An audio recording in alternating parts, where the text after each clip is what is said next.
Lynn a second to get the machinery operational. And I may have to drop off. I'm expecting a couple of calls, so. Okay. Steph is just trying to find the link. She's been having trouble with her email. So I texted her, said, we're waiting for you with a big smiley face. And she sent me back saying she's trying to find the link. Okay, I just promoted her to panelist, so she's on and we're live. Super. Okay, I'd like to welcome everybody to our meeting tonight, the General Plan Steering Committee. Everyone has their agendas and packets, I assume. The first thing we'd like to start with is asking Charlotte to lead us through the Pledge of Allegiance and give us a prayer or a thought, whichever is her preference. It's been suggested that we don't repeat the pledge along with Charlotte, but perhaps we can repeat it to ourselves or mute our mics so that we don't confuse her and, you know, make it sound like mush coming over the sound system. So we'll turn the time to Charlotte to get us started. Okay, thanks, Grant. I'll start with the pledge. Do you have a flag there, Lynn? I don't know how we've done it in the past. Is that Yep. right? Yep. Okay. Thank you. Okay. I pledge allegiance to the flag of the United States of America and to the republic for which it stands, one nation, under God, indivisible, with liberty and justice for all. Okay, I'm going to start then with a prayer. Our dear Father in heaven, we are grateful to meet together this evening as a committee of citizens here in North Ogden. We're grateful for the opportunity to serve our community and to discuss ways to make North Ogden a better place. We're grateful for this beautiful place that we live and pray that will help us tonight to be able to talk through our ideas in a coherent way and be organized with our thoughts, help us to think clearly and be able to share the thoughts that we have, the ideas that we have, and come to some good conclusions as we work together as a team. We thank thee for all of those who serve us in the community in office and pray that will continue to bless them as they work together and as we offer suggestions to them. And we pray also that thou will bring relief to the world over from the pandemic that is worldwide. And we say these things in the name of Jesus Christ. Amen. Amen. Thank you very much, Charlotte. Appreciate that. Next on our agenda is to consider and approve the minutes.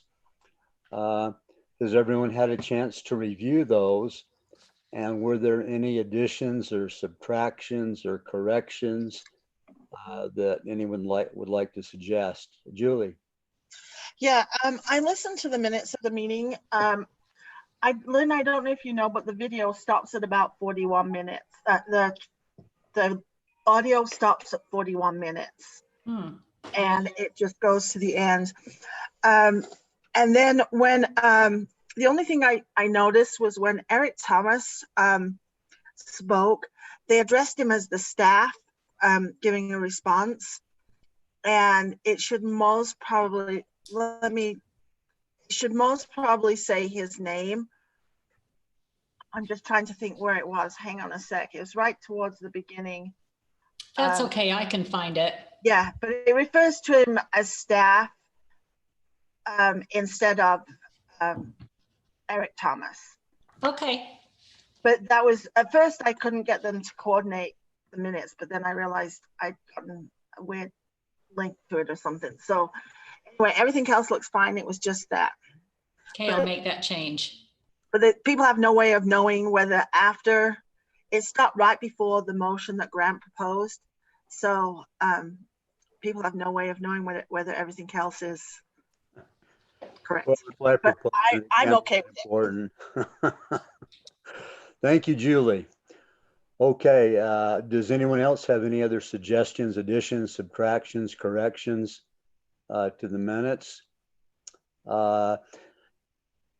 If there are no objections, then we'll consider does anyone have an objection at this point? Okay, if there's no objections, we'll consider the minutes approved as amended with the correction that Lynn is going to provide, the addition there. Do you need a motion? We need to make a motion and a second and then a vote. I so move. Okay, Second. great. Okay, any opposition?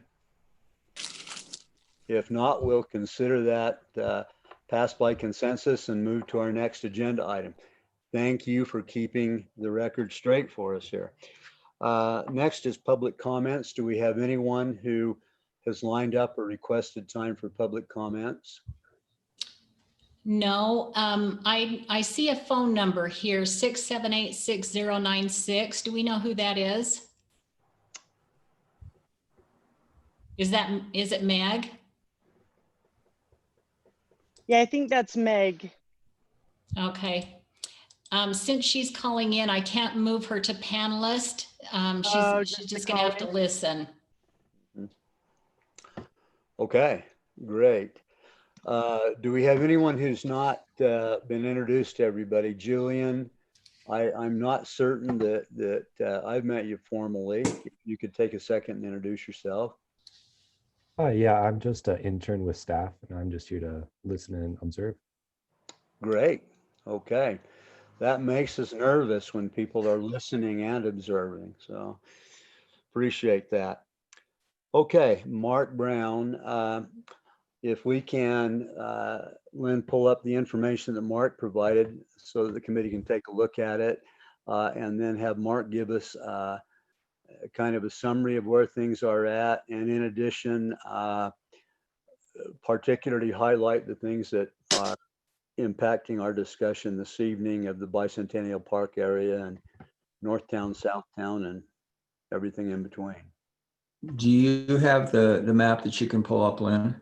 It's pulled up. Yeah. Okay, I can't see it to talk to it. Can we put that so everyone can see it? It actually is up. Can I everyone can else see. see it? I can see it. I can see it. I can't see it.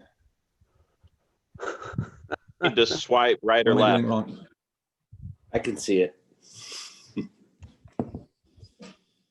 Mark, Okay, if you- there, thank you. Yeah.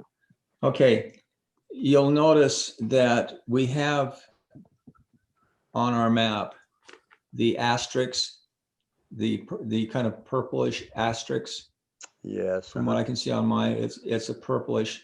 Those are areas that are not serviced with parks in the general area. And so we're looking to put parks in there. Usually we want the circles means there's a park within a certain walking distance. And the ones that are asterisks are the areas that we're looking to put parks in. Okay. Lynn, can you blow that up just a tiny bit more? If I blow it up, you're gonna lose part of it. Well, Okay, well, let's focus. Okay, that's good right there, Lynn. Thank you. mhm. But that gives you kind of the idea. The purple, the purples are the areas that we don't have a park in. You'll notice that the Bicentennial Park is included in that, but the purple areas are proposed walking trails. I mean, the pink, excuse me, are proposed walking trails, and we want to have one that goes up and kind of follows the property line. That and the green trail, which is the canal trail, is part of the Cherry Way, is what we've called it. So the Bicentennial Park has a link to that of the existing trail there on the pavement. We have on our trail system right now, and you can see where the proposed trails are as well. Excuse me. Those are, pretty much give everybody access.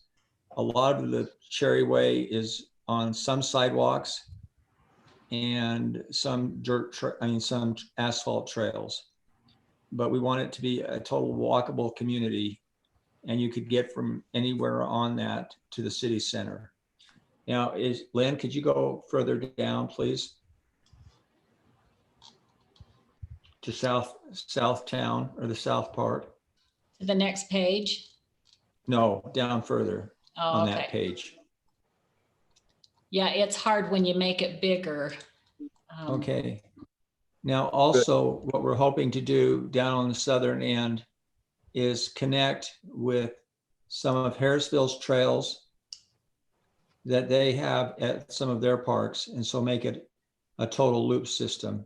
Now, some of that property, this is proposed, but we have to be very careful with land developers and things like that.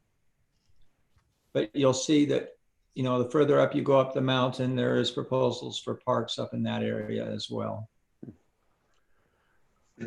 Now, Mark, when you're talking about parks, are you talking about Green space? Full service multi-acre parks with restaurants Yes. and so on? Okay. Yes. The goal, like I said earlier, if you look, you could probably tell where most of the parks are, but we have some areas that are very poorly underserved right now, as growth is going north. Mm-hmm. Will the trail system to the north hook into anything from Pleasant View and yes, into the foothills also? Yes.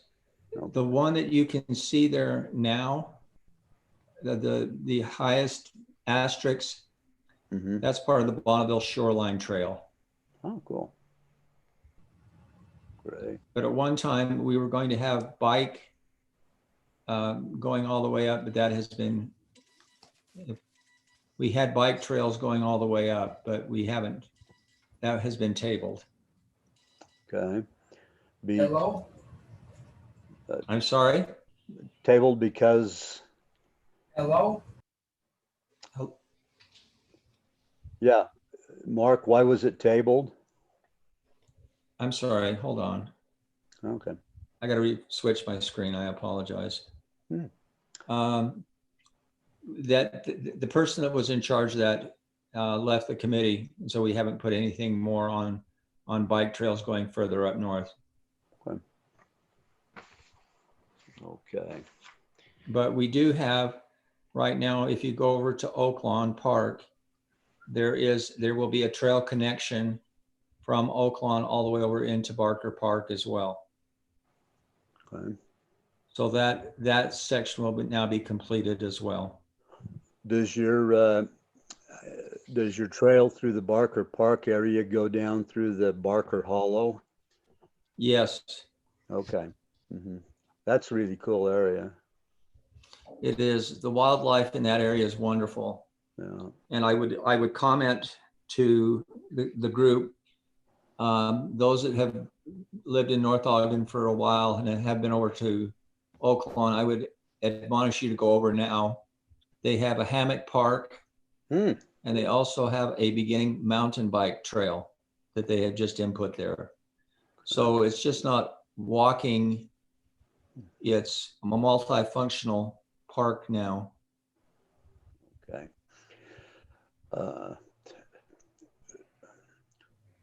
Focusing specifically on the areas of our discussion tonight. Now, maybe we can blow those up just a little bit, Lynn, regarding the Bicentennial area and the Southtown area. And so Mark can give us the specifics about what kind of impacts we're going to have there. Okay, Lynn, could you bring that down just a little bit, possibly? Are you still on the map? On the map, okay. Right there is fine, thank you. Okay, on the Southtown area itself, where you, and I'm trying to, okay.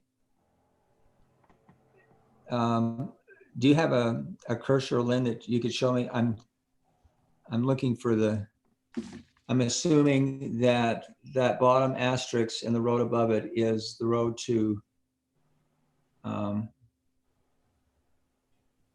that's Country Boy Dairy, that area, correct? Oh, over here? Yes. Okay, Is that Country Boy Dairy area? I believe so, yeah. Okay, thank you, thank you. You'll notice that in that area there are three trails. The upper one is the stream bed, and there's some work there. There's already a trail there which hooks up into Harrisville, but we have nothing on the south side. I mean, on the east side of Washington in that area, except for crossing over there and then around that area and up. So in all reality, that's the tentative plan that we have. So I live in that area, and some of it to the far to the far west side of that area is actually gravel. So I don't know if that really counts as a trail. You're not going to be able to do bikes or strollers or anything. So, well, in budget wise, gravel was the cheapest thing that we could get on there. Asphalt is expensive, and so we went with the gravel first, and as we get more funding, we can put in a trail. okay, yeah, and then do you know who maintains that? Because I know a lot of the neighbors maintain it themselves, the trail that's in their backyard, and put gravel there. Some of it's pretty grown over. The city, I don't believe the city owns that. People have put that trail in. I think the developer put it in, but the city, I don't believe the city owns that. No, they do own it. It's on city property. I was going to say, I thought that's the city trail. We don't have access from Washington. That's on private property. But as soon as it gets past that property there, then that's where the trail starts. But if it's overgrown, then I need to talk to Tiffany about that. So is there a trails committee that's meeting again? Yes. We haven't been meeting due to the virus. Okay. And we had our last meeting. We are looking for people to join us. So if you know people that would be interested. I'm sure please. I do. When was the last meeting? I thought Our last meeting it's usually on the second Wednesday at 5:30 at the city rec offices, but we haven't met due to the virus. Isn't it just quarterly that they meet? I'm on that too. I've only been once or twice, but I think they only meet quarterly. I thought that was. No, we were meeting every other month, but we didn't meet for a while. Our chair has not called a meeting for a while.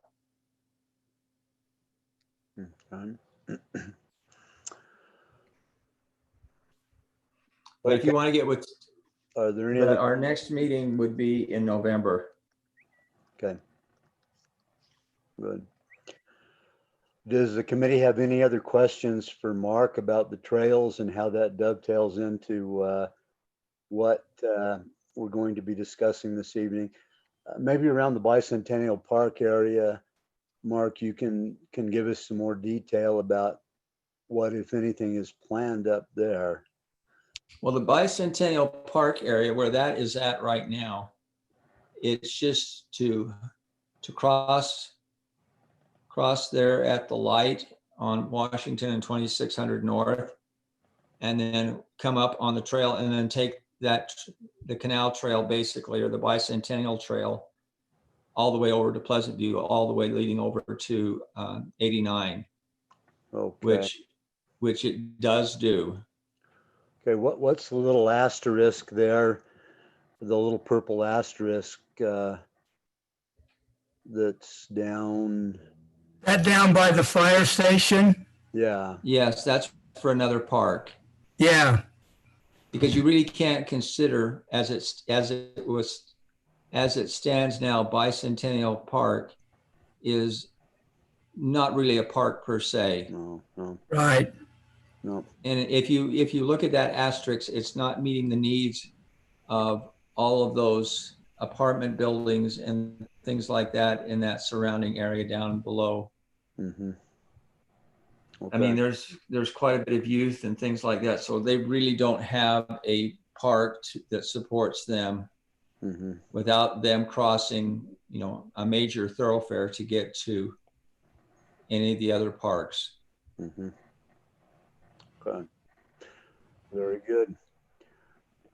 Yeah, it's kind of isolated right now. Does anyone else on the committee have comments or questions? Well, we have the trail plan up. Oh, okay. Thank you very much, Mark. Thank you, and I apologize for my camera. That's okay. Okay, Bicentennial Plaza area. We've talked about a number of things. We kind of had we've had a motion on it. You know, are we all pretty much in agreement that Pleasant View Drive ought to curve around into 300 East, go down to a semaphore, and then they can either go down to the fire station or turn left at the semaphore on 2700. If we're all in agreement with that, you know, I think that was my recollection. The next point would be to have some detail about what we want to happen in the Bicentennial Park area. Sorry to be so noisy. I'm multitasking, sorry. Oh no, you're not noisy. Yeah, okay. Welcome, Mag. There was some discussion about parking there, kind of north of the Quick Print, Northern Ice Shop, etc., to relieve some of the lease parking that will be taken up by folks visiting the park.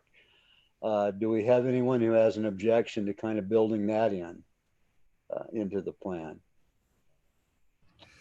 I think we do need some parking up there to, again, relieve that congestion, so. Yep, excellent. Okay, the next question was the dental office and the animal hospital, the veterinary hospital there. We have a couple options on that. My understanding from our last meeting is that the preference of the committee would be that there be an entrance to that, but the entrance really be the north entrance off of Washington, and basically try to work out a deal with the owners of that so that the west side becomes access down to the lower parking. So we don't. Yeah, really, Grant, that yeah. was discussed last night in detail with the city council meeting. Right. The owner of the veterinary clinic was at the meeting, and it was a long discussion. And I think it's been decided that it's going to go to, they're going to come up with some designs. The city is the engineer that will work and bring it back. So I'm not sure how much say we have in that part or what they do, but yeah. Was that without selling the property that he wants? they put it all on hold. I suggest everybody review that or listen to that really quick if we're gonna go into that more detailed. But that was, yeah, they had a long talk about that last night, and they decided to have the engineer look at that and some options at how they could still allow that business owner access and have the Pleasant View Drive, shut down as a committee recommended last meeting, and then have the traffic go down 300 and back behind there. So that was a big discussion, but it was put on the table, and I think it's going to go to the engineer, and we'll be able to look at a few different options that they come up with. Or now is the concept to have that fed from 300 East or was the concept to keep the entrance still on 400 on Washington? There was a discussion about both. I know the business owner was really concerned. There was a concern about traffic. And so I would bet that there's going to be options looking at both. I don't know that the answer is really an easy one right now. I think as you know, now that we've started talking about it seriously, and the council is on board with that idea, they'll probably be looking into that more. At this point as a committee, do we have a preference as to whether that the entrance continues to be off of Washington, or basically they continue Pleasant View Drive as a driveway to the dental office and the animal hospital office? I think that if you try to go to 300, it's going to disrupt the plans for any park along there. Yeah, I mean, I honestly, based on the discussion last night, don't know that we have any, that what we say will have any merit. I mean, do you know what I'm saying? I don't want to, I think that it's going to be what the engineers come up with and the council work out with the business owner. Fortunately, I think that's the standard practice. Yeah, I think that we just can make the recommendation that we make that we do the, you know, that they close Pleasant View Drive. Right. Well, I don't know. I believe, Stephanie, that if we all feel strongly, and I think John does, and I agree with him, that when that is ended, when Pleasant View Drive is ended and moves into a parking lot, that's the end of it. Otherwise, it's going to be any kind of park we try to put in. Maybe there's a possibility to run an access from Loman View Drive down that might ease it a little bit. But as a committee, my preference, I think we have every right to express an opinion on it if they choose to follow it or not. Yeah, for sure, for sure. Rather than try to second guess what they're going to do.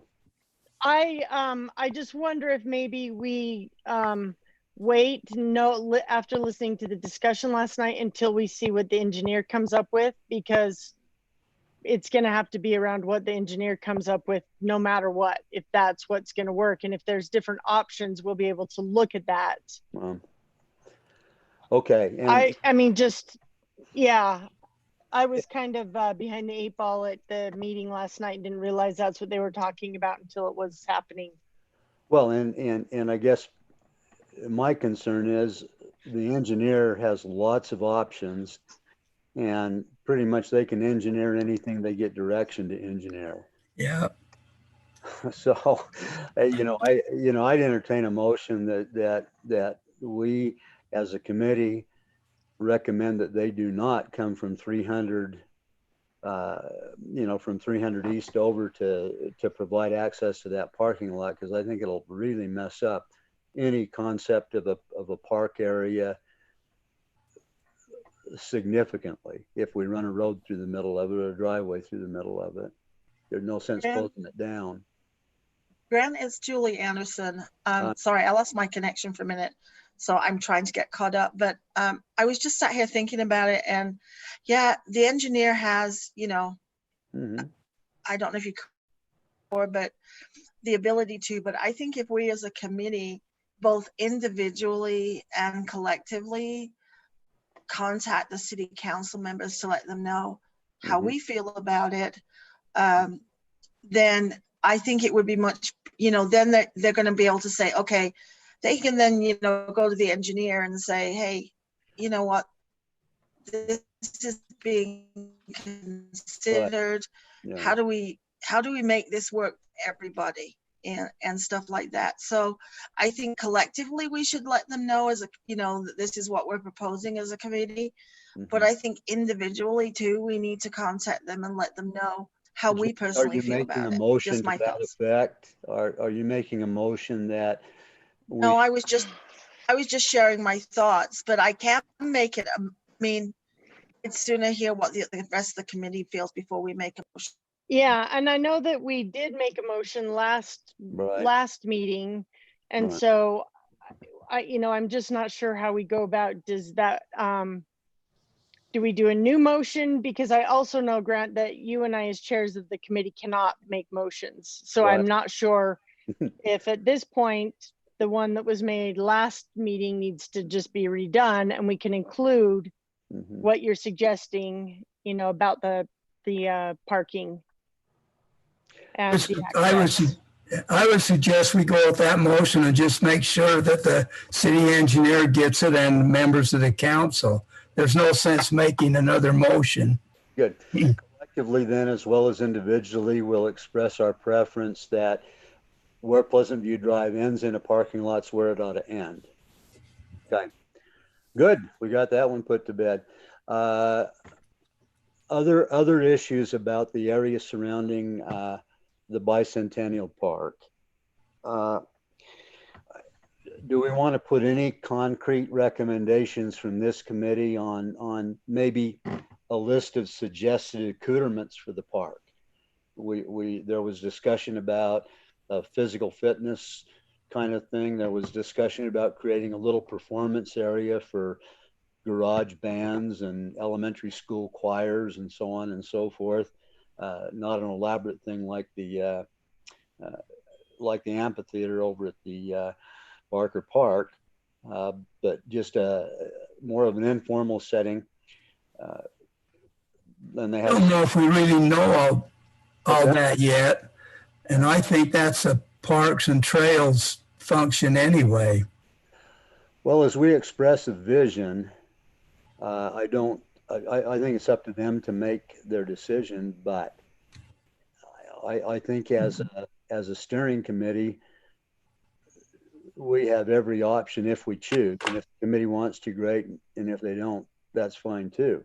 But we Well, as a committee to provide some alternatives, some suggestions, some options, and put them on the table. If we just wait for everybody to do what they want to, then we don't provide much steering. Mark, are you on that committee? On the parks and trails, yes. Yeah, so I think they have John, they have a master plan for each park to kind of focus on different things. Those of you that have lived in North Ogden for a long time remember that over in Lowman View Park, not Lowman View, Lowman View, they at one time had the fitness stations. Yeah. And those went away because they were quite heavily abused. You know, to focus on what we want to do, to, you know, if we want it for green space, you know, we'll take whatever suggestions you have, but right now, you know, a lot of people just want the green space. Anytime we put facilities in, there's a maintenance cost involved there as well. So, you know, are we willing to put additional funding on it? A good example is the lights along the canal trail going over to Pleasant View, or the Bicentennial Trail. It seems like every year we're replacing 5 or 6 of those lampposts, and they're there for safety. But you know, we have to look at, if we put something in, there's also going to be additional maintenance costs. So we need to look very carefully at what we want to do in that area. Okay, do we have more discussion about the Bicentennial Park area? I added a suggestion on the agenda that at this point we may want to hold an open meeting at the start of our next meeting here in October of this committee, and present to the general public kind of the general concept of Pleasant View Drive ending, parking lot, and then some kind of a park development in the area where the old city maintenance facilities and so on were located. I think it would Grant. Yeah. I love that idea. I worry though that we are getting caught, and we need to continue we need to worry about our zoning, investing, the general plan. And I'm wondering if coming back to that after we accomplish the vesting and, you know, the zoning that we've already discussed going through. Right. we've kind of got that 6-month time period that we've, you know, Amen. Yeah, amen and to that, Steph. Mhm. and I think coming back to the park in the spring, once we have made it through the zones and, you know, the zoning that we've discussed, I think is a great idea. Mhm. But I worry about us getting hung up on something at the, just because where Councilman Swanson has suggested, you know, not doing any zoning changes while we work on this. I don't want us to lose that momentum and Mhm. they give up on us, if that makes sense. No, that totally makes sense, Steph. On the other hand, there are decisions being made right now in terms of reconfiguration of that area, et cetera. Lynn told me where, and I pulled the maps on how they're going to redo what is currently the intersection of 2700 and Washington Boulevard, and basically it's set up now to continue Pleasant View Drive all the way through, et cetera. That's what's on the map. Yeah, and I think that So us making the recommendation of Steph, I think closing. a recommendation will hopefully put an end to that. Yeah, I agree. Good. By the same token, at some point, community needs to know what the plan is before everything's in concrete. I agree, but I don't know. I just don't want us to get hung up on something I mean, and not hung up on something that sounds terrible, because no, I agree. I would love to decide to plan that out and have a say in that. But I don't know that we have as much authority in that area as we do in vesting the general plan, which is what, you know, we were specifically. And so I think spring is a really good time to I'm fine with revisit. I don't know, maybe something we can talk about. Because I know I mean, we're going into winter. But I think the recommendation of closing Pleasant View Drive is absolutely important and the top of our designing and discussing Southtown, and, you know, sorry. Okay. Well, so here, so this is John, you know, basically this is what the council said last night. And that is, they didn't make a decision last night. Everybody's in favor of closing Pleasant View Drive. What they want to do is at a work session, sit down with the property owner, which is the dental office, and the city council. And then there's no reason why members of this group can't be involved in that discussion and talk about the design options. Most likely that will happen in November, December, or January. It's not going to be next week, just because we're, you know, the way that the meetings go. So I think this group will at least meet one more time before that work session happens in October. Great. Okay. If there's no objection, let's move the agenda then to number 8, which is presentation of mixed use options and suggestions. We had a couple come in. The most comprehensive came in from Dan, and we really appreciate the detail and so on that he went to. So if there's no objection, we'll move the agenda to number 8. Dan, you're up. Okay. Can you guys hear me okay? Yep. Okay. Well, I just wanted to contribute this just as part of adding to the discussion. I think I've made it clear I'm not interested in developing all this land or owning it. I don't own any of it, but I do have a professional planner on retainer, so I used his resources to kind of help me out on this. And we just have come up with basically some mixed use concepts. I just heard so much from this committee about a walkable community, and I think we have determined, at least in my opinion, Washington Boulevard will not be a walkable area in North Ogden City, pretty much anywhere. And so this just gives an idea to take 300 East as a future road and not go with a big box commercial concept that has been intended for this area and bring in a mixed use concept that brings residential into the mix as well as office and retail. So Lynn, if you'll just scroll that down a little, this is the bigger part of it. Why don't you scroll down more to where we have blown up the pedestrian connectivity. Yes, that's the major, that's the master part of it. And it basically just has, if you were to go north of Washington Boulevard and 3rd East, that of course would be tying into what we've just been discussing of Bicentennial Park and the closing of Pleasant View Drive. So 3rd East could become a walkable environment, possibly, that ties in from the Bicentennial Park to the city pool. Seems reasonable, seems like a good idea. I have no idea if any developer could ever pull it off. And I don't know if the city would ever be willing to wrap their arms around that kind of a zoning on that land. But conceptually, from a real estate standpoint, real estate developer standpoint, Lynn, why don't you draw down to the blown up version there?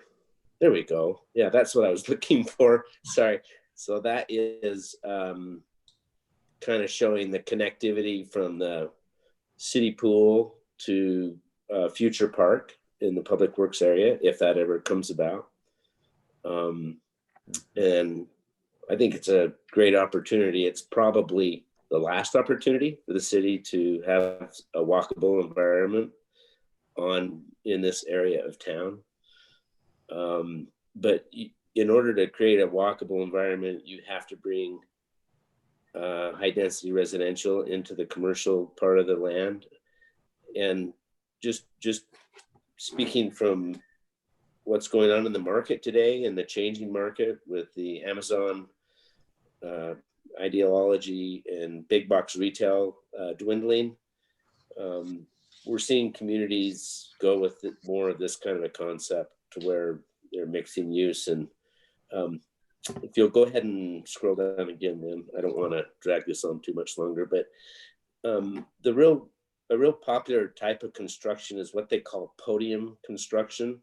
And I don't know if any of you know the term podium, but it basically involves 3, 4, sometimes 5 stories of building that mix residential with business and office.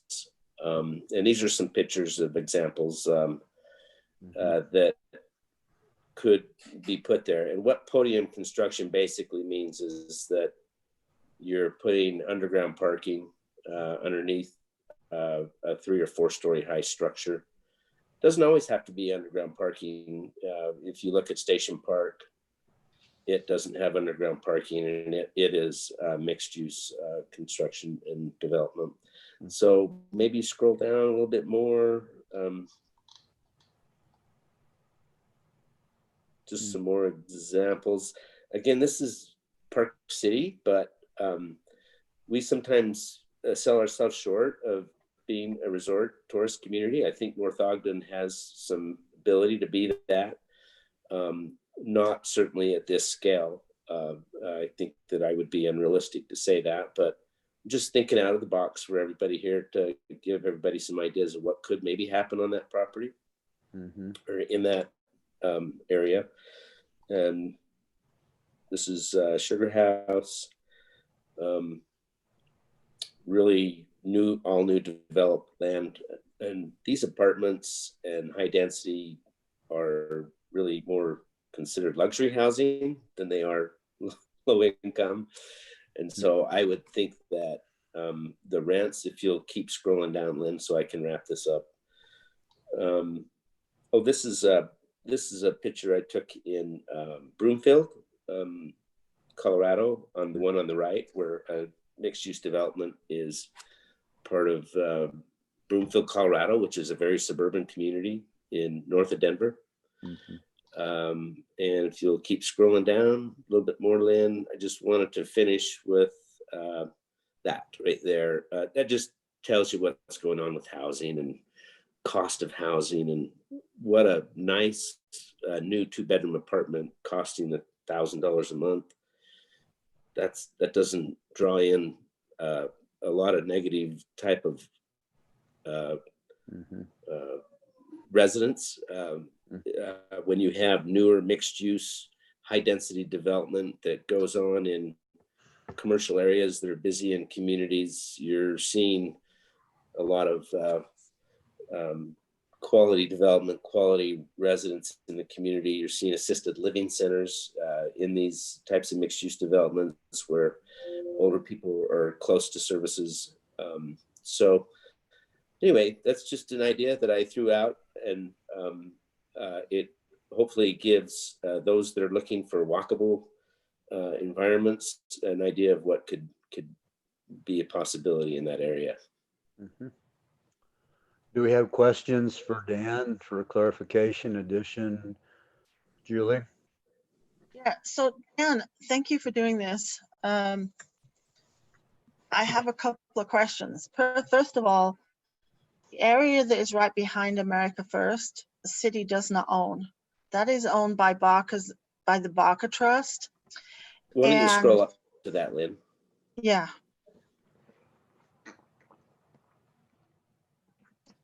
What am I scrolling up to? To the plat, concept layout. The larger plat. There you go. Keep going. Yeah. Yeah, that's fine. Yeah, that one's good, just so we can see it. So where it's got number 1, which is where O'Reilly's is, all of that land is not owned by the city. It is owned by the Barker family, Dennis and Julie Farr. And I'm not sure how they would take to this, because they don't want to sell the land. They want to lease the land to the businesses that are coming in. They want to keep the land. And so this concept, I think, would work, but I'm not sure.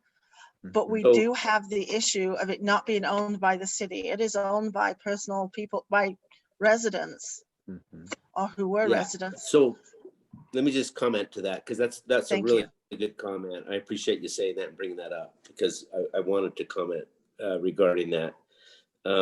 I don't know the Barker family that well, but I do know that they're not interested in selling and they want land leases. That's just what I've heard in the real estate community. Land leases on big box retail are really difficult to put together in the marketplace now, because the retail market is hard. We are seeing a resurgence in the marketplace where long-term land leases on mixed-use developments are becoming more common. So I'm not trying to put a deal together for the Barkers, but if the city were to promote this type of development, there likely would be a interest amongst developers of mixed-use that do mixed-use development and retail, and they could do their due diligence and try to get something like this approved. But land leasing or selling the land is an option in this type of development. So I don't think that a uncooperative seller is a problem if they're interested in holding the property. Okay, I appreciate that, because like I said, you know, it isn't city property. And the other thing I had was, it is walkable, but there's really no place.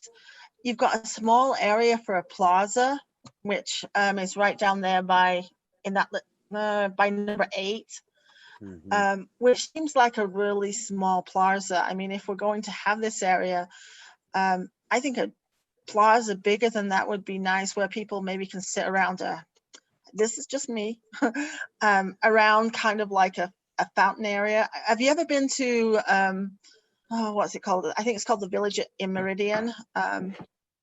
They have a beautiful, I mean, it's a huge area. It's not big like this, you know, it's not small like this, but it's just a really nice area in the middle that they have this fountain and it, you know, and stuff like that. And I think that's kind of what people are looking for, is a walkable communal type area.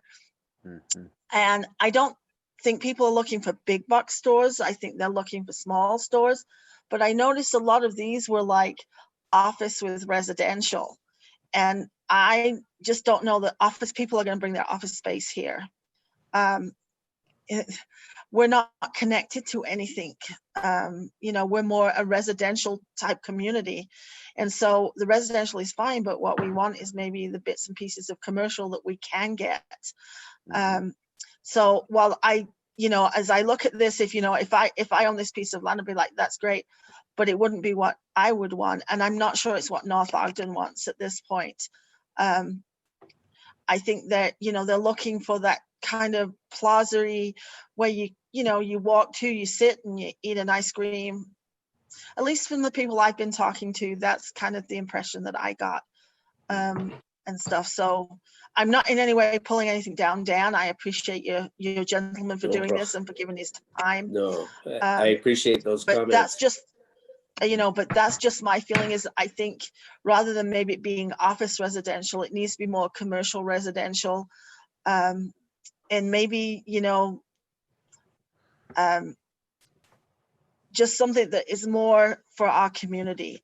We're seeing so much commercial going in out there by the freeway out in Far West that I think that's going to hurt us in the long run, because people aren't going to leave the freeway, drive past all those restaurants just to come to the same restaurant in North Ogden. So this is purely for the residents of North Ogden. So I just wanted to kind of share that as I looked at it. Okay, John. I just had some thoughts on this. First of all, excuse me, at the last meeting, the mayor said that the council was committed to making this a commercial zone. So we're going to go against what they're already heading, but I'm not opposed to a mixed use, except that given the area of our town and the kind of town that we are, I would be opposed to anything over 2 stories.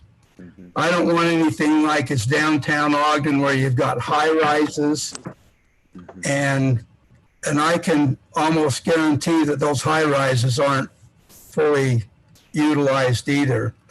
And I'm not sure in that situation that the street commercial business is doing that well either. But and in reality, all the property that's going to be developed is going to be by private landowners, because even the part owned by the city, they're trying to sell. So it's a private development thing anyway, but I'm just opposed to anything over 2 stories. Okay, good point.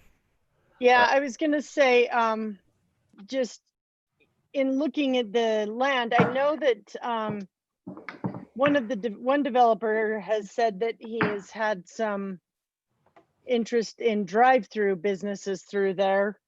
So I'm not sure, where that sits. And I also know that the city had an request for proposals for the development of the existing basin right now, and they've put it out as a commercial area, and I believe that February 14th was when they quit taking submissions or proposals. So I'm sure that they're I'm not sure where they're at on that, but it does say specifically for commercial.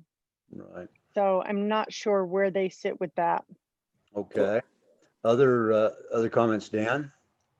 Well, I think I'm totally fine to support the council of it staying commercial, but if you keep it commercial, it won't become walkable. So I just don't see any way of it being walkable when you keep it commercial. So that was the whole intent of the effort, was to try and show you have to have residents, you have to have high density, in commercial areas to make them walkable. People have to walk out their door and want to go. Yeah, and I agree. Honestly, let me just finish saying, and then I'll try to Dan finish up. I don't think this is necessarily the best use for this land. I think that large commercial is probably the best use. But again, I'm just wanted to think out of the box. And that's what I think that we're assigned to do as a committee. And I don't expect a ton of support for that kind of a concept, but I just was showing what you would need to do if you wanted it to become walkable, in my opinion. Okay. Yeah, and I agree with, I mean, I get what you're saying, and I think it's, I mean, I like the trees, I like the feel of it, and I understand that. But, I think that we're kind of in this weird space where we want to connect. And so I'm not sure if walkable, meaning just in that little area, or if we need to maybe think, okay, walkable meaning from Bicentennial Park, what's a nice walkable area to get to the next, the pond park, just connecting them. And I don't know if that's something we can, look at having as development comes in there, saying, look, we've got a trail planned through here and we want to make sure that our community has connectivity between these parks, and how can we incorporate that into developing. Well, that's a great suggestion, and the city can put those restrictions or development requirements with the developer. I just don't know, but Bicentennial Park to the pool and the future pond is, I think, I think the city could require developers to adhere to that. Christina, I saw your hand up. Are you just being? Thank you. Did you have something? No. Well, I appreciate all the work that Dan put in, and I like how it looks as well. I also feel like we need a bit more commercial, and I wonder if, I mean, I know you sacrificed to make this, Dan, but I wonder if there could be another revision that includes more commercial and maybe bigger commercial properties. Like I said in the email, it looked like the commercial properties that were there were half the space of McDonald's. And so if we're looking for drive-throughs and more restaurants, places that the city is going to want, rather than a small little cupcake shop or something, then we might want to reincorporate different sizes or bigger spots. And then maybe there is a way that we could still get some apartments in there. It's just less apartments, and maybe it's not as high density, or maybe. But then on the other hand, another point is that in the steering plan the general plan that we write, we can specify which specifically we want walkable to look like. And maybe that's just extra wide sidewalks, and that's all, so we can decide what we want it to look like as a committee. And I'm not saying I have an opinion, but it doesn't necessarily need to have certain types of community businesses or a certain amount of apartments. So just wanted to throw that out there as well. Okay, thank you, Christina. Eric, from a developer's perspective, do you have anything to add to this discussion? No, the one thing I would just add is, so the things that I've heard is, we talk about being walkable, and I agree with Dan. To create a walkable community, you need people down there, right, more than the occasional worker that traffics during the lunchtime hours. You're creating an area that, you've got boutique shops and that, but we have, what I'd heard is several suggestions of saying, well, we want it commercial, and we're going from competing with commercial out by the freeway to, hey, is this walkable commercial? And then we hear of, hey, we got restaurants that want drive-throughs and things like that. Those are three totally different aspects. Right. Right now we have fast food and we have all of that wants to come to North Ogden because that's what we do. But we allow and we create more space for that. All we do is we're creating more and more traffic-oriented businesses. Right. The businesses with the drive-throughs and all of that. And so then we're throwing the walkable and the residential and the community feel right out, to where we're creating a downtown that says, get in your car, go downtown, drive through the store you want, and then leave, And so that's kind of not what the objective is for downtown. But so we've got to have an area that is some core semblance where people may come and park their car and may visit 2 or 3 stores, a little ice cream shop, maybe a dress shop or something like that.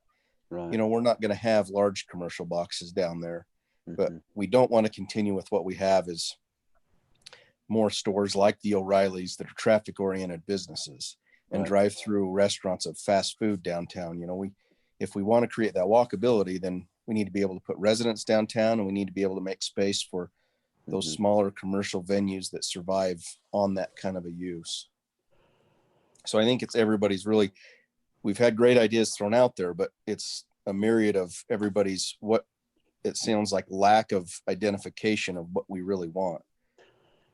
You know, Eric, I would agree. Just from listening, you and Dan have both really hit the nail right on the head, which is you can't have one without the other. And if we want to have a walkable downtown that has a nice, relaxed feel to it, we have to have a residential base right there, very close to it, if not integrated into it. If we want to just have commercial, then that's a whole other ball game.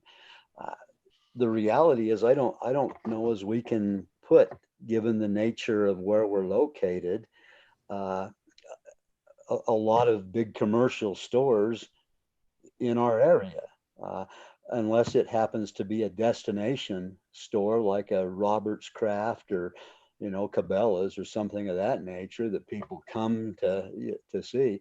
Otherwise, we're not going to get great big businesses in.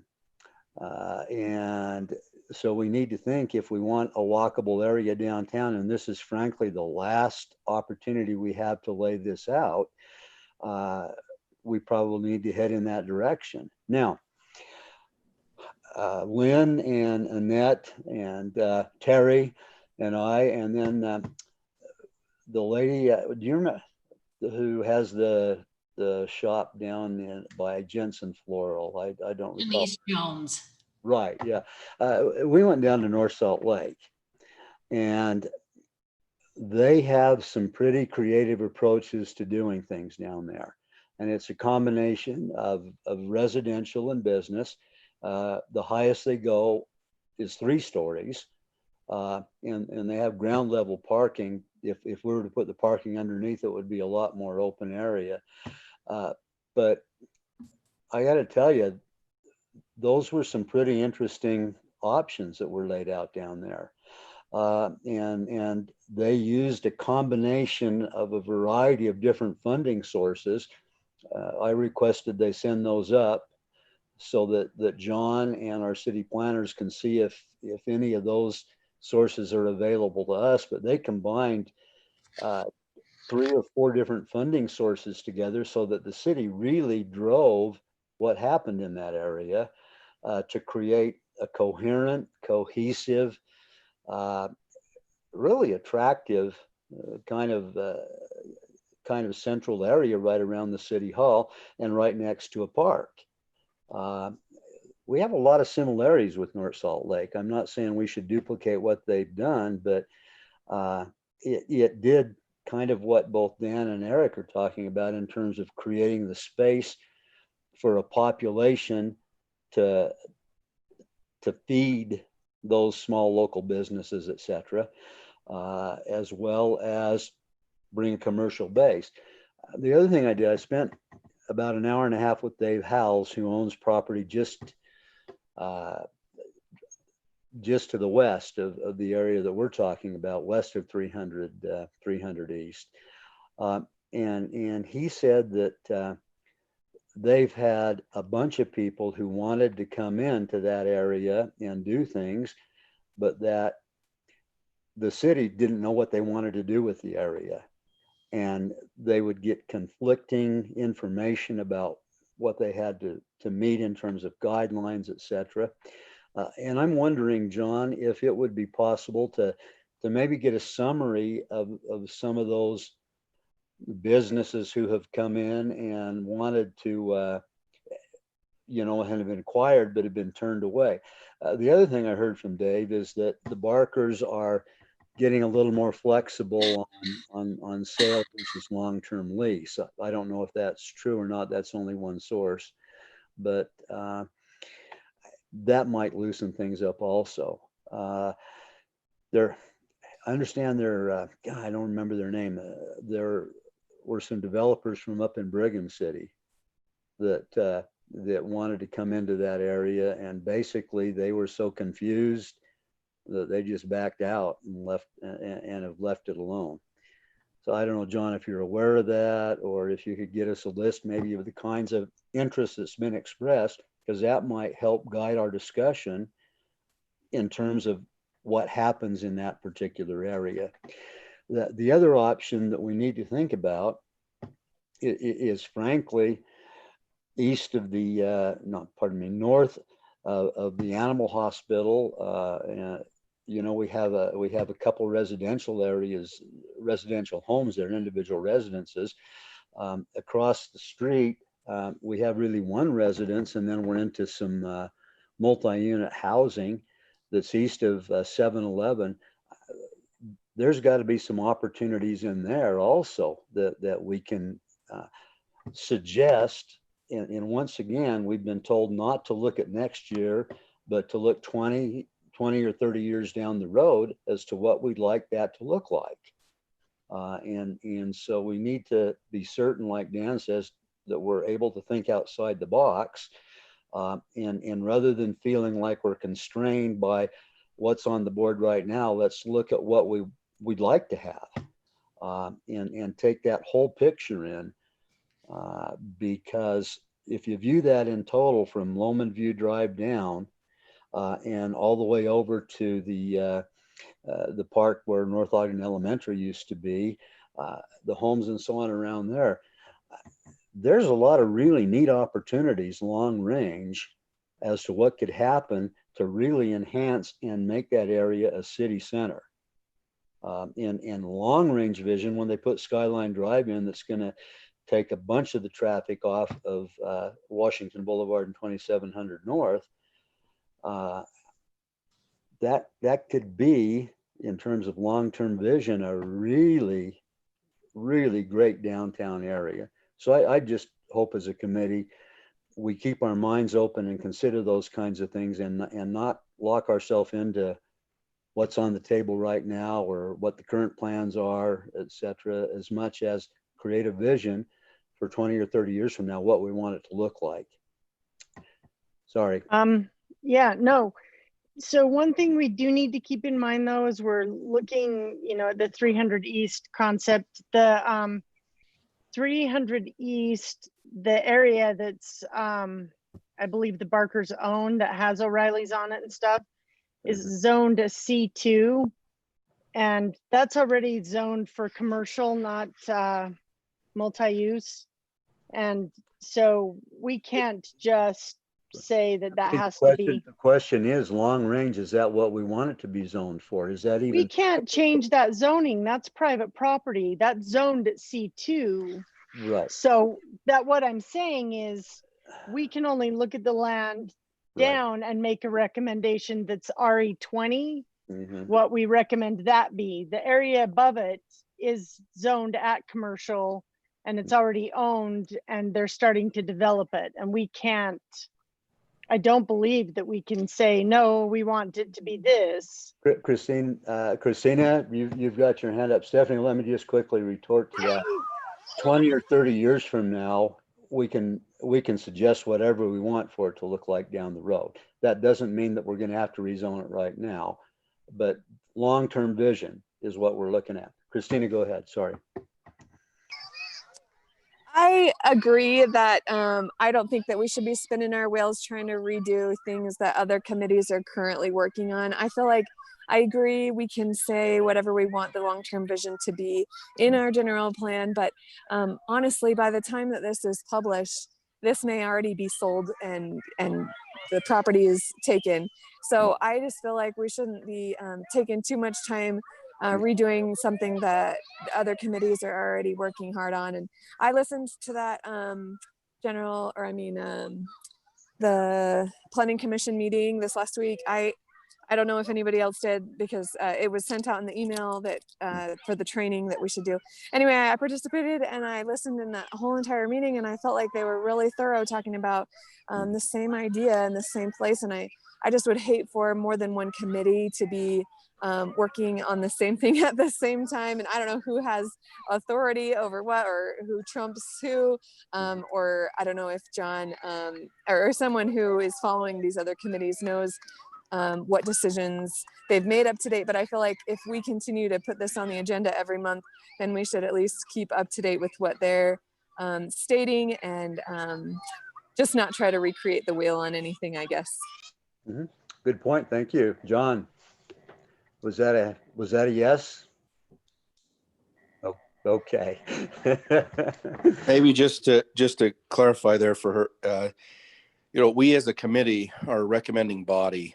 We discuss and we do things.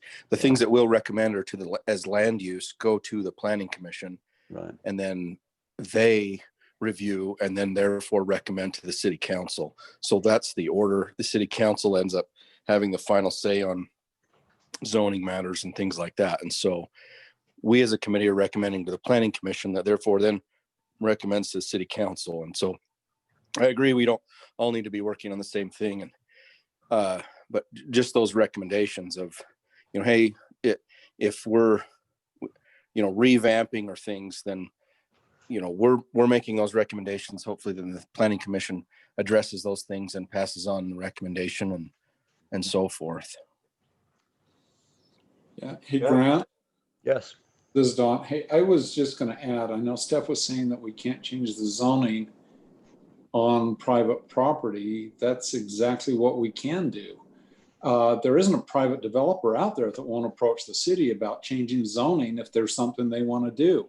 To push the other direction should be absolutely acceptable. That we can come back and say, yes, on the general plan, this right now might be C2 commercial, but on the general plan, we are envisioning this, and we can even change it so that any new land use has to meet the new designation. Mm-hmm. Yeah. That we can absolutely do that. Mm-hmm. Right. Well, and I guess to me, that's part of visioning for the future. Yes. It is not being bound by the present. From a helicopter view, 40 years from now, what do we want this area to look like? And that's what we present, and then folks do with it as they will. Yeah, that's our objective. Yeah. Thanks, Don. Okay, other comments on this, or are we ready to move the agenda to the east side, west side of Washington Boulevard from Lomond View Drive down? I kind of opened the east side of that up. We haven't talked about that very much at all, but we already have high density housing there, and the kinds of things that Dan was discussing. I don't see any reason why, because those are not really, I don't know, how do you say it? They're not really luxury downtown housing. The kind of thing that Dan was mentioning could easily replace those and turn out to be quite profitable for the kind of commercial target that we're looking at. Anybody want to mess with that side, with the east side of Washington? Because we also have the area south of Smiths. That whole area between Smiths and Zion's Bank. And I'm not certain what's slated to go in there at this point in time, but at this point there's nothing there. And that's another area, as we talk about having a walkable downtown area, where we can create some niches for folks to congregate, and perhaps put in the mixed use concept. Lynn, could you put the zoning map up or something other than what's up there, just so we can see what Grant's talking about on the land? Do you mean Yeah, that's a good one. Yeah, that Yeah, there you go. Just so when you talk about it, we can kind of see what you're. Right. The area that I'm really referring to is the area north of 7-Eleven, that takes in those apartment complexes, the little boutique business that's there now, and all the way over to North Ogden Park. And bottom line is there's 2 residences there that abut in that take out the corner of that park. Our main city park. And then between 400 and 500 East, there's a lot of options and opportunities in there. So that's north of 2600. And then south of Smith's, there's a whole green area down there that I don't know if there's something already in the works on that has it all tied up or not. But as we talk about a walkable downtown, those are 2 areas that seem to be pretty open right now and dovetailed into the Bicentennial Park expansion and maybe a mixed use thing on the west side of the street by O'Reilly's and over into Dave Howe's property. We could end up with a really nice downtown area that doesn't look urbanized, that is attractive and that brings people from all over town down.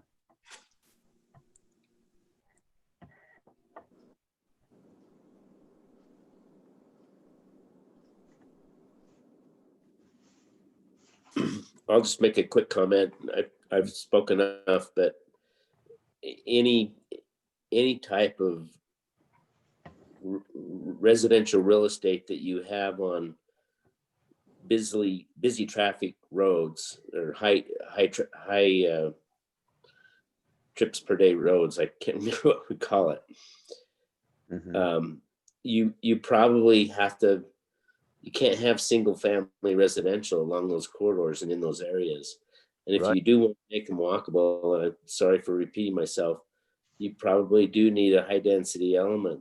Now, high density doesn't mean low cost housing. Our second home sits on a half an acre and we share that half acre with 175 owners and residents in downtown Salt Lake. So it isn't always about density. And I know that's an extreme example, but I think that along these corridors where we're moving traffic to our single family communities really needs to be a heavy emphasis on quality and design standards that need to have more of an importance on what gets developed there than density or anything else. Well, and I think, Dan, you've made the point that one thing feeds the other. I know that the apartments down there, 1-bedroom apartments in the North Salt Lake complex that we looked at start at about $1,000 a month, don't they? Is that correct, Lynn? Is that the figure you remember? I don't remember the rents. I just remember the price range started at 300,000 and went up to over 400. Yeah, I know our example is bad, but our units in our building sell for about $650 a square foot. Okay. Good. And I think one thing that we need to realize too is that one of the things we were looking at was affordable housing, and those kind of apartments aren't affordable. Nope. But that, and that's another dilemma, whether or not we're going to make the downtown area an area where affordable housing goes, or whether we to make it a revenue generation area with mixed use or straight commercial. And if you're going to create a revenue generation area, you don't put low cost housing smack in the middle of it. And if you want everybody to go down there to congregate and go to backdoor band concerts or, little mini parade things of kids, etc., you don't want to put your low cost housing right in there because it'll scare I hate to be blunt, but it'll scare folks away. And there are places where we can locate low-cost housing that won't have that impact. But this is a revenue generation center for us.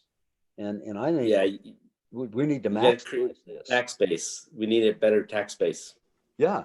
You know, and if we're going to get it, this is a great place to do it. It's either here or up on the mountainside, you know, messing up our aquifer with some luxury condos up there.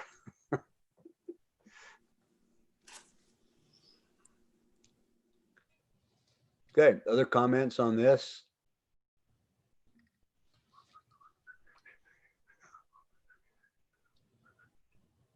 Okay, let's move down to the Southtown area.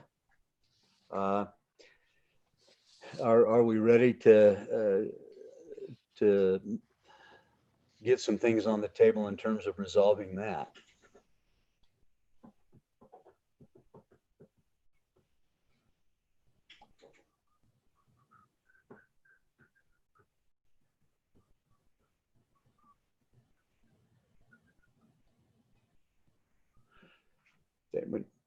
And I guess I have a question for John. As we look at Southtown, this includes the new developments that are going in down there, as well as the old Macy's, way back in time, Smith's Food Town, Plaza there where Kurtz is at, and as well as the west side. Are there, you know, do we have limits on that at this point in time of what we called that? Does it go clear down to the 7-Eleven that's proposed at the very south end of town? When we talk about Southtown, just exactly what are we talking about and what's the vision for that area? So Southtown was something that was discussed in the previous general plan document. Right. And it basically includes everything from the cannery south, based on my recollection. Mm-hmm. East and west of Washington, right? Yep. Okay. So what's the vision for that?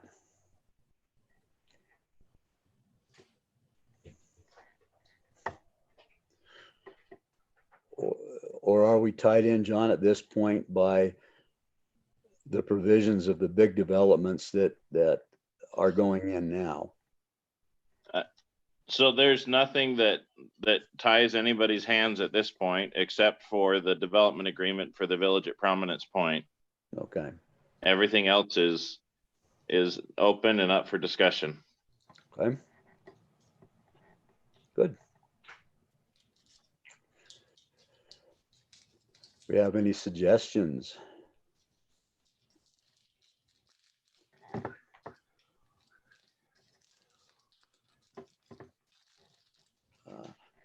Let's see, Mark, from the trails perspective, you have a number of things that are going through there, including asterisk for you know, for a park in that area. What's your sense on that?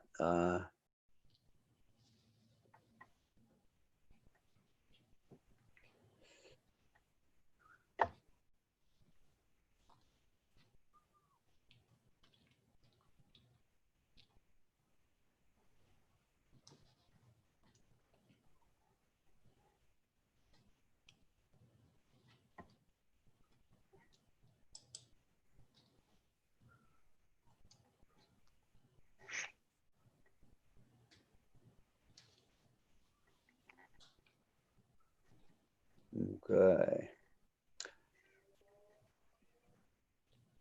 What areas specifically in Southtown are there that we can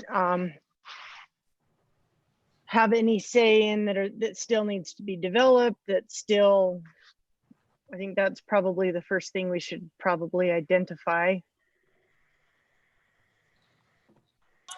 Yeah, and along with that, did Cooperstown ever go through? Is that something that is going to be a mixed use? I don't think that has officially come back yet. No. But I imagine it will be an MPC zone and a mixed use development in that area. I think what John said is, except for the one development that's already approved, everything else is open. Yeah, but I mean, it's already developed. So I'm thinking, you know, what area should we focus on? Kurtz Plaza? I mean, that's where I see possibility, I guess. Well, south of the cannery, there's a couple pockets that have some potential. There's a start of some businesses and so on down there in the one area, but in the very south end of it, there's also some options that haven't been exercised yet. I think the Kurtz Plaza is a great suggestion to try.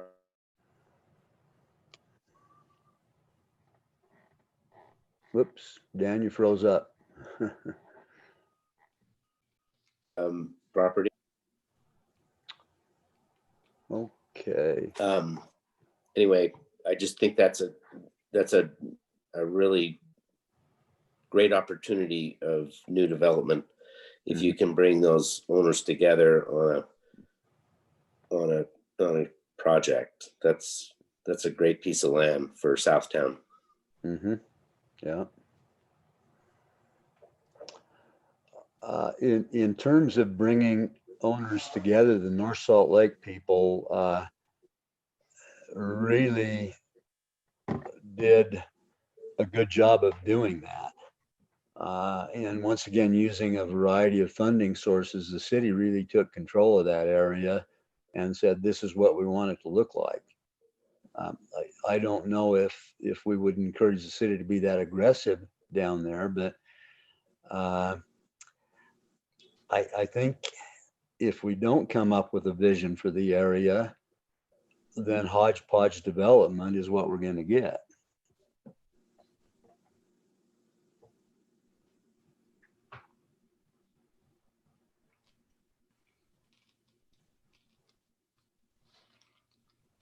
Grant, this is Evan Nelson. Can you hear me? Yes. I was just looking at the general plan, and there's a map of the Southtown commercial area that I think is pretty helpful. It has different types of uses that are designated there. I don't know if that would be helpful for the committee to look at. Well, I think that's a good suggestion, Evan. I don't think we have it up for tonight's discussion, so that, Lynn, we can't access that general plan element, can we? Evan, where are you looking? I just emailed it to you. Have you seen that? It's just a link. Yeah, I think the general plans, I've looked at it in the past. It's pretty detailed if you look at that area, if you can just bring that up. Yep.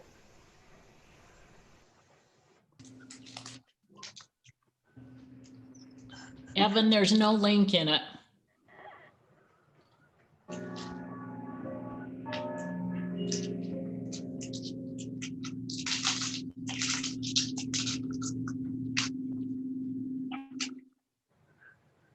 Okay, I just tried again. Sorry.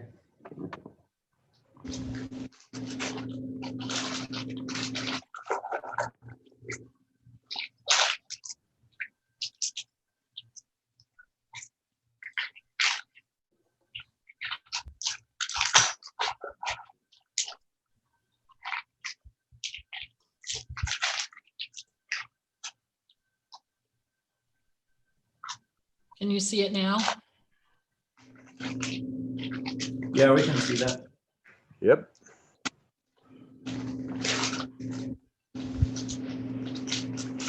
So Grant, I think one of the challenges we have is that our codes aren't necessarily aligned with what the general plan shows. So I know that there's been some effort in the works to propose some modifications to the code that would more closely align with what the general plan calls for. Mm-hmm. So that's, I guess, some progress that's left to be made. Yeah. Well, and that, yeah. Sure, Washington Boulevard. Okay. John, basically what we're seeing, there's a lot of mixed use.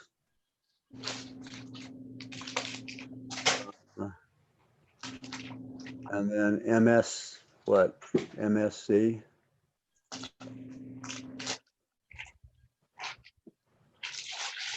What's that designation from 2100, you know, on the east side of Washington and the west side of Washington? That's commercial. Okay. So that's slated for commercial. Lynn, can you scroll down just a little bit?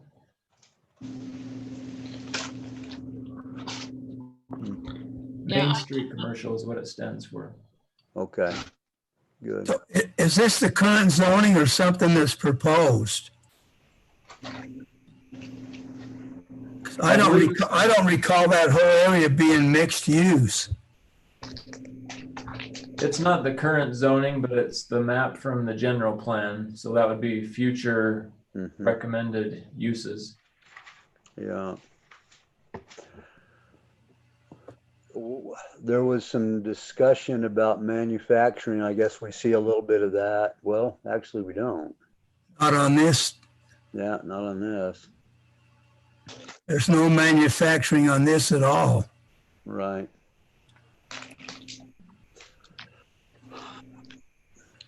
Well, perhaps what we ought to do is take a look at this and determine if we want to just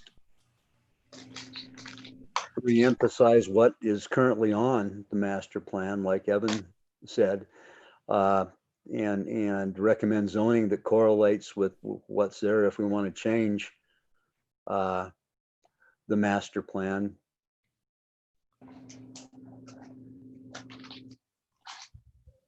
Grant, this is Julie Anderson. Yeah, I think I've never seen this map before.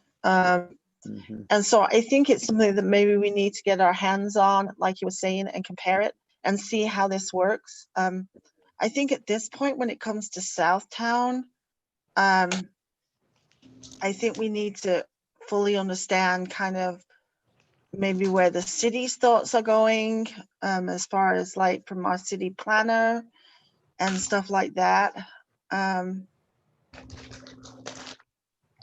You know, we're supposed to have a schedule, you know, of when we're talking about these different things. And if we start throwing so many things out, we're going to find ourselves overwhelmed to get back to the vesting issue that we want to do and stuff. So I wish there was some way we could plan not a virtual meeting, but an actual meeting where we could sit at a table or several tables and look at the city's map. And with all the zonings on it, and really kind of stop pinning those down.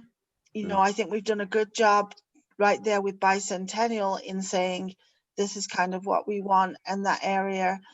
And maybe not just get into the what do we want to put there, what kind of stores, because we have no control over that. The only thing we have control over is the zones. And so, you know, it's hard to do that on a Zoom meeting to be able to do that. So thanks for sharing this, Evan. Yeah. No, and I guess my question is, as a committee, are we happy with the way this looks? Because if we are, then it's pretty simple to say zone it that way, and you know, put it into a little more solid situation. Because I don't think currently it does look like that zoning wise, does it, Don?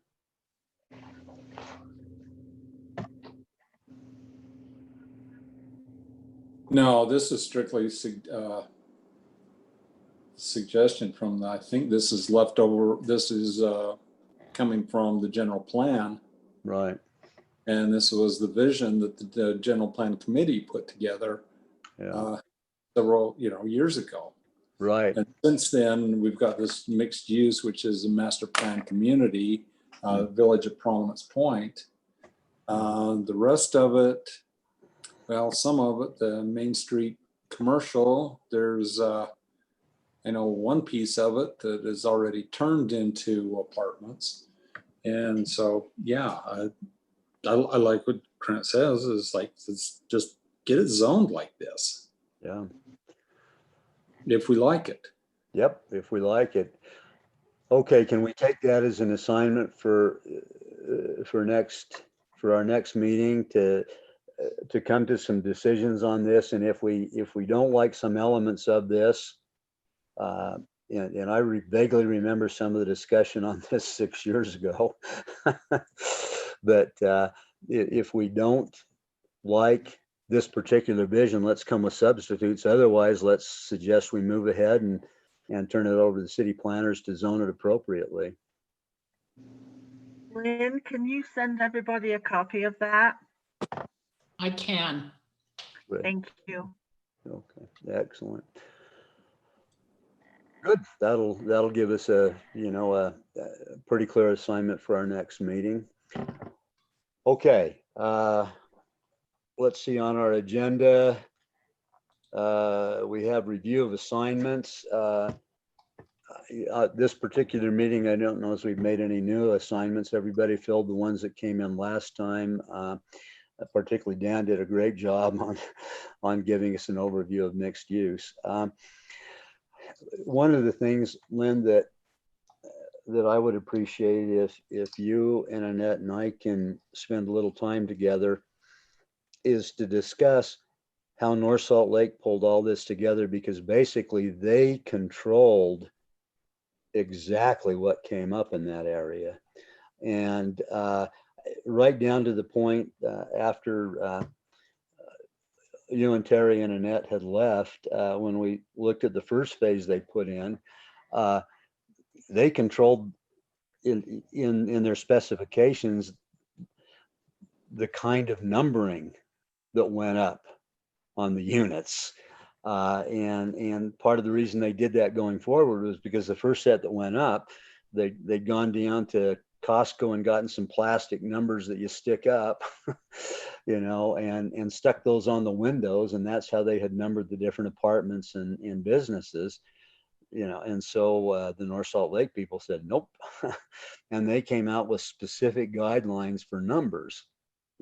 They had that kind of control over the development. Now, I'm not suggesting we do that, but they had, the way they put that financing together, the capacity to make certain what came up really fit with what the city wanted. And I was pretty impressed by the whole thing, actually. Of course, I got there late because it was hard to find. So is that something, Lynn, that you think maybe you and I and Annette can kind of pull together with John and perhaps with Bob? That may be something that you want to present to the city council. I don't know how it could be helpful to the general plan committee. I'm glad to meet with you and figure that out, but it may be something more for the city council. Mm-hmm. Okay. Well, it certainly, if it gets to the point where they're going to put together those kind of financial configurations, it's definitely a city council decision. Absolutely. But in terms of how far the city can go and how far we can go in recommending, and I would never suggest we get to the point where we're recommending the kind of numbers they put on buildings, but we can recommend a lot of stuff, and in particular give them a list of things that they may want to consider as they can pull this together. So let's put our heads together maybe and see if we can't bring that to fruition to present to this committee, and then run it run the concepts up to the council, the planning commission, the council. Okay. Okay, good. Okay, other assignments that we want to get out. We're all assigned to look at the Southtown and see if we're comfortable enough with that. If we want to make changes, otherwise, the recommendation is to go forward and get the zoning to accommodate what we want there. Other suggestions for assignments for our next meeting? Okay, and maybe I'm the only one on the whole committee, but I am not satisfied with what we've done, particularly with the east side of Washington, in the downtown area. I think we have some more potential there, and there's an opportunity to make that a more special area. And once again, I may be the only one on the committee that feels that way, but as I look east of Washington and then south of Smiths, and the closeness that they have to the pool and to the Bicentennial Park and so on, I'd like to see us come up with a vision for that whole area. But so, Grant, this is Julie. Yeah. So can you send the committee an email as to how you see that? I guess maybe that's, I don't know that, because we were so focused on Bicentennial Park and now we jumped across the street. So sure. I'm a little confused on that. And maybe it's only me. Maybe I'm sure everybody else most probably sees it, but I think an email of kind of, the concept you see, so that we can kind of see it too. I feel like the decision we've made on Bicentennial Park, I like that. Yep. And stuff like that. But now that we've jumped over to the east side, I'm like, I guess I'm just, well, yeah. Okay, so it's been a long day. I'm sorry. This is my third meeting today. So wow, maybe my mind's just swamped. But I would kind of like to see your concept of, what you see in those areas. It would help me a lot. Right. Okay. I can do that. The other piece we need to do, and we haven't solidified, is our vision really for that area around O'Reilly's, south of 2700 North. We have not nailed that down. We've talked about a whole bunch of different concepts, many of them competing with each other. but at some point, we've got to come up with some suggestions and recommendations for just what we'd like that area to be. Once again, looking at it from a helicopter 40 years from now, what do we want it to look like? Okay. Do we have other business that anyone on the committee wants to bring up? Other comments or summaries from committee members or staff? I had a question, particularly when we're discussing, getting pictures of mixed-use buildings and pictures of various buildings like that. How do we go about somebody letting them know if they have a conflict of interest or if they know something down the road already that's in plans? As a committee, is there any need to let any kind of conflict of interest be known, whether you be a consultant or anything like that? Do we have any bylaws with that, considering you're not official? Sister Elmer.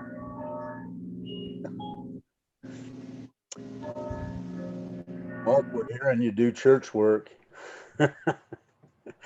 I think that's an excellent point, Meg. I'm not exactly sure how we hear it. I thought that Dan did an excellent job in making very clear he's not interested in developing that area. These are just concepts that he was presenting. And I think Eric's been very, very clear and very helpful from that perspective also.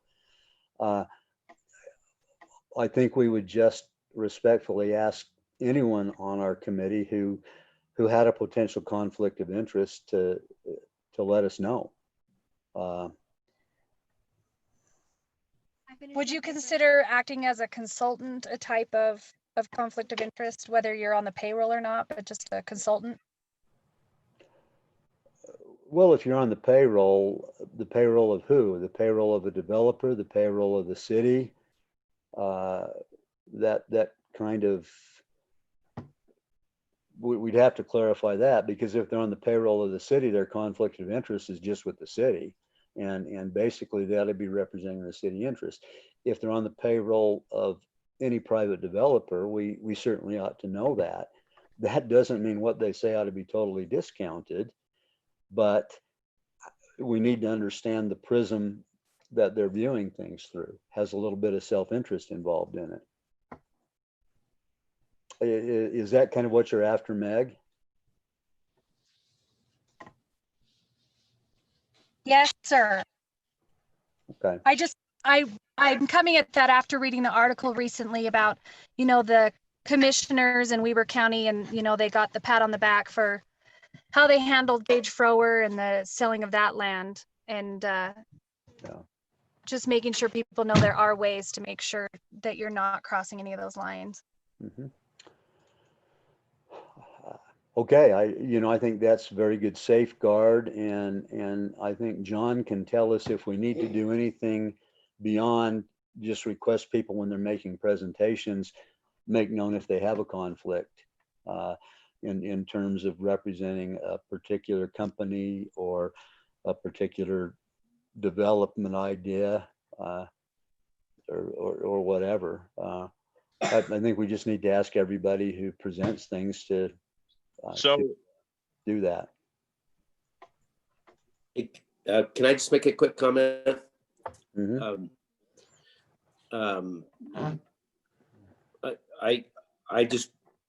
I do have conflicts, especially in Southtown, because I'm a large landowner there. So I'm disclosing that to the committee now. I've disclosed it to the mayor. I even offered to resign to avoid conflicts, and he asked me to stay on because we are a recommending body. And Meg, I don't know if I'm not implying that those comments are directed to me, but I do want to say that as a developer and Southtown, I do have conflicts, and I have a redevelopment project of land I own in the Southtown area that I plan to develop. But I'm not trying to use my position on this committee to make financial benefits to myself as a developer. I'm volunteering my time, and I appreciate that Meg brought that up, because I think everybody on the committee needs to make sure that there is full disclosure and not conflicts. And if there are, you got to disclose them. And that's what the mayor told me. If there is, just disclose it and move on. And I want you all to know that I think that committees like this need developers. And the one last thing I'd like to say is that the market has changed to where cities, or you're talking about the North Salt Lake Development Grant, cities are, it almost is reversed, where cities are now they're the ones that are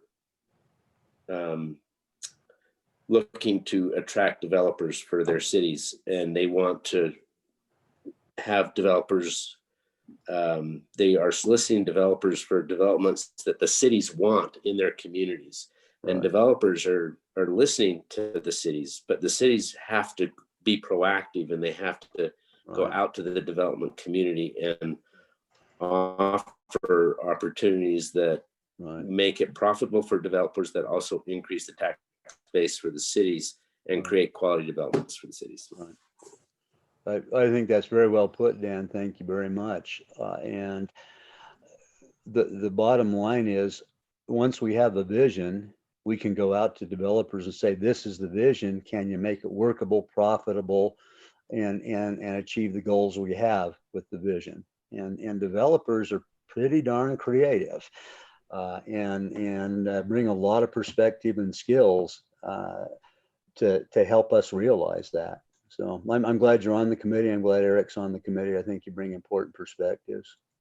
Well, and let me just add, I mean, Dan touched on it, but let me make it clear that as the advising committee, conflicts of interest are not as big of a deal.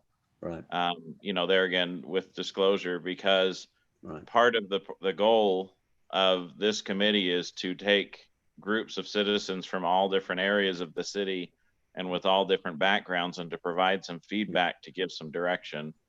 And so I think the disclosure is important of land ownership or involvement in development in particular areas, so that people can understand, you know, what if there is a push one way or another, or where that might be coming from, and or at the same time understand that, you know, as landowners, I mean, in a lot of ways, everyone that owns land in the city has an interest in how the city develops.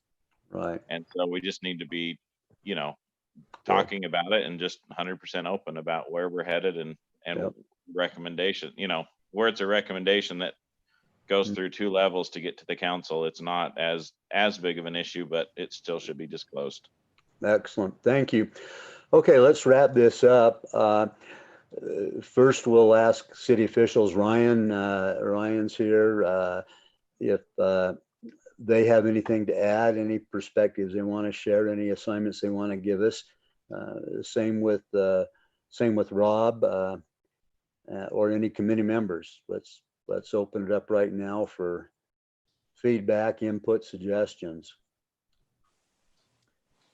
Hey Grant, this is Ryan. Yes. I know, well, we're with the council. We've talked about what the general plan steering committee is doing. And we even talked about it again last night with Pleasant View Drive and Bicentennial Park. So the council is well aware of what's happening. And my only suggestion before we get too far onto the 2700 North projects, it might be good to talk to some of the council members and see what their feelings are. I know a lot of them want straight commercial only. So if we're gonna, I didn't know how to put this earlier, but if we want to kind of present mixed use, it might be a good idea if somebody talked with the council members before we go too far down. Yep, spoken like a true farmer. We need to plow it up, harrow it, and disc it. Got it. Okay, other comments from John, Rob, or any committee members? If there aren't, we'll entertain a motion to adjourn.